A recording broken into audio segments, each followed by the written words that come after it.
Bonjour à tous. Je continue à vous partager des extraits du livre de Yves Semen sur la théologie du corps de Jean-Paul II.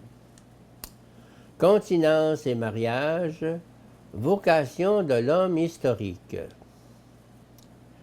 Il y a dans l'appel à la continence pour le royaume des cieux une invitation à la solitude pour Dieu qui respecte en même temps à la fois la dualité de l'humanité, c'est-à-dire sa masculinité et féminité, et aussi cette dimension de communion de l'existence qui est propre à la personne.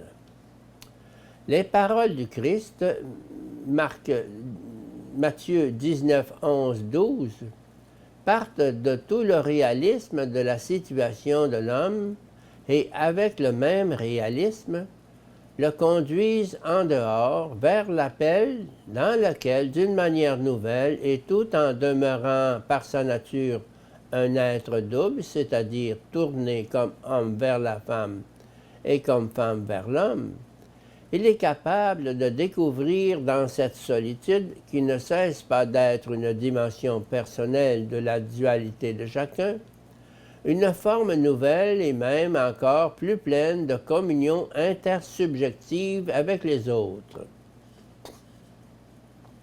Cette orientation de l'appel explique de manière explicite l'expression pour le royaume des cieux. En effet, la réalisation de ce royaume doit être trouvée dans la ligne du développement authentique de l'image et de la ressemblance de Dieu, dans sa signification trinitaire, c'est-à-dire précisément dans sa signification de communion. En choisissant la continence pour le royaume des cieux, l'homme a conscience de pouvoir ainsi se réaliser différemment et en un certain sens plus que dans le mariage, en devenant un don sincère pour les autres. Gaudium et Spes 24. De cette manière, dans l'appel à la continence, tel que le Christ l'a exprimé, de manière concise et en même temps avec une grande précision, se dessine tout à la fois le profil et le dynamisme du mystère de la rédemption.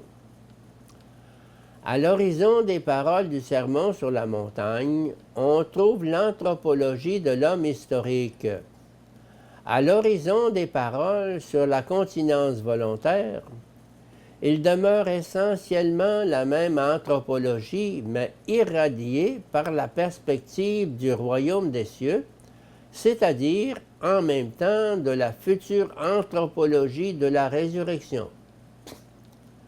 Cette décision, il doit la mettre en œuvre en soumettant la peccabilité de sa propre humanité aux forces qui jaillissent du mystère de la rédemption du corps. Il doit le faire comme tout autre homme qui ne prend pas une semblable décision et dont la voie reste le mariage. Seul diffère le genre de responsabilité pour le bien choisi, comme diffère le genre même du bien choisi.